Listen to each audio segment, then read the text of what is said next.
Hi there, this is David and welcome to the top 10 most boring games that I've ever played, part 2. Y'all seem to have loved the first part, so I figured that I'd make a part 2, documenting what I feel to be completely boring RPGs. They are not all created equal. Some are short and tight, keeping me on the edge of my seat, while others drag and drone on to only put me to sleep in my chair. So, let's have a walk down memory lane and revisit some of the most boring RPGs ever made. Number 10, Final Fantasy XII, released on the PlayStation 2. I really racked my brain here, trying to think of which Final Fantasy game was the most boring because I didn't want to clog up the list with all of them. Honestly, the first game that came to mind was Final Fantasy VIII, and yeah, that game is boring as all get out, but then I remembered Final Fantasy XII, with their absolutely huge cities with nothing much going on in them, the absolutely vast landscapes filled to the brim with enemies that you don't really have to fight because of the gambit system, and then the cutscenes, which are so convoluted and few and far between that when you actually get to one to move the story along, you don't even know what they're talking about. It kind of reminded me of playing EverQuest, but that was actually interesting and fun. Here you just kind of set a gambit and walk away. Number 9, Eternal Sonata, released for the PlayStation 3 and Xbox 360. I like this game, but at the same time, I do think that it's rather boring. What can I say? I'm a walking contradiction. No, but really, I am allowed to appreciate certain things in a game while simultaneously calling out some boring BS that the developers threw in. The dungeons are fun and inspired, the graphics and musical score are absolutely beautiful, and the turn-based battle system is fun and addictive. With all of that out of the way, let's talk about the never-ending cutscenes where nothing ever happens, or how they wax on poetically about Frédéric Chopin, or where Clovis just needs to die already. Number 8, Persona 3, released for the PlayStation 2. Okay, I am well aware that I'm going to catch hell for this, but I am nothing if not honest. I could just easily leave this off the list and save myself from the wrath of the downvote squad that bombarded my first video, but I pride myself on giving it to you guys straight, or gay, whatever. Not only did I find myself glued to a guide for the entirety of this game to ensure that I spent every last waking hour as efficiently as I possibly could, I felt that the vast majority of the conversations just weren't all that interesting. Then there was the battling in Tartarus. My God. Why do developers insist on giving us these horrid random dungeons? There is nothing fun about them. Number 7, Okage, Shadow King, released for the PlayStation 2. Earthbound for the modern age? Yes, please. Where do I sign up? That's how this game was marketed. And yeah, it's different, it's wacky, and it can be funny at times.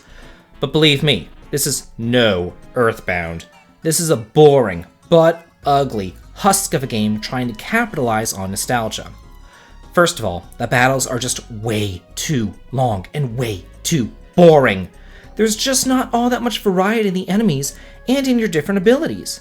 And while the enemies in Earthbound were decidedly different, here they're also generic, and they chase you down relentlessly on the field. There's just no getting away from them. It's countless battles and countless fetch quests combined with really unlikable, ugly characters. Number 6, Dragon Quest VII, released for the PlayStation. Let me be clear here. I am specifically referring to the PlayStation version of this game, because I know that the 3DS remake did streamline many things and make it much more user-friendly. But whenever it literally takes you 3 hours just to get into your first battle, you know that the pacing is off. I am a huge fan of the Dragon Quest series. In fact, I would go so far as to say it's my favorite series of all time. However, I do concede that this one can be a drag. The best part of it is the job system, but you don't even get to that until like the 30-hour mark. I'm not joking or exaggerating whenever I tell you that it took me over 200 hours to beat this game the first time around. And I'm sure that 100 hours of that was just pretty much job level grinding in order to beat the bosses. I love me some Dragon Quest, but I just don't have the time to grind like I used to.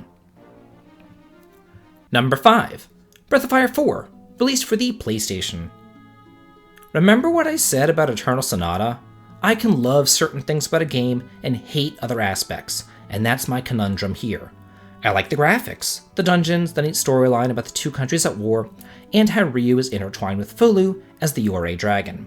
I think all of that is superb, but what I just can't abide is the absolutely slow pace of the game, where you literally have to play a minigame in every single town that you enter.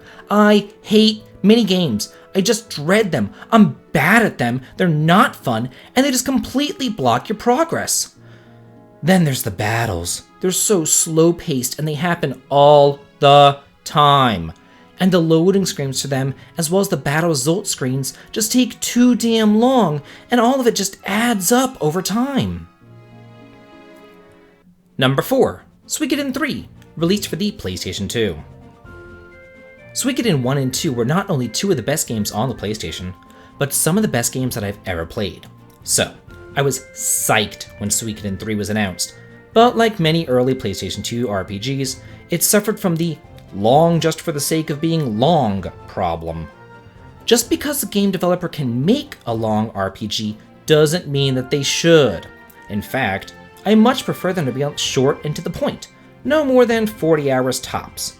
So whenever you double that, add in a bland, grassy world filled with annoying characters, and having to see the same events over and over 9 different times because of the Trinity Sight system, you have a recipe for a boring disaster. Number 3, Wild Arms 3, released for the PlayStation 2. So, what I just said about Suikoden 3? Ditto. All of that applies here. Wild Arms 1 and 2 were just so special, with their unique take on the Wild West and their fun storytelling. But enter the PS2 age, where they just ballooned the length up to an unreasonable level with battles that drag out forever. Every single animation has to be shown, every single time, and your character's always running all over the place, further slowing down those battles. Then there's the world map. Yeah, I get it, Fulgaia is a dying world, but it's a desert landscape combined with a sea of sand. It's all just yellow and brown and boring. Then there's that stupid search system where I hate, where you never are able to find anything, and it just drags out your wandering aimlessly even more. Number 2, White Knight Chronicles 1 and 2, released for the PlayStation 3. I remember hearing about this game when it first came out, that it was just kind of an okay diversion or generic, but I've had fun with games like that before. So whenever I saw that they were both bundled together in one package for only $20 down at GameStop, I had to pick it up. I played through the first game, and quite honestly, I don't really remember much about it. It was just kind of meh, or generic, or an okay diversion like they all said. But it was a decent game for the JRPG-starved PS3, so I finished it, and I thought to myself, I'd better play the second one right now so I don't forget what happened in the first. But it was then that the horror all set in. I realized that the reason why the games were packed together was because the second game was just doing everything in the first one, but in reverse order. I noped out of that one so fast it would make your head spin. And finally, number 1, Summonite 5 and 6, released on the Sony PSP and then the PS4. Whenever I heard that Victor Ireland of Working Designs had formed his own company, Gage & Works, I felt that it was my duty as a fan to support him. So, I pre-ordered the Summonite 5 and 6, and I even Let's Played both of them on my channel. I really wanted him to succeed so that he could localize more hidden gems. But man, what a boring-ass series this is. The battles are completely unbalanced and they're super easy, and long-winded does not even begin to describe the conversations between battles.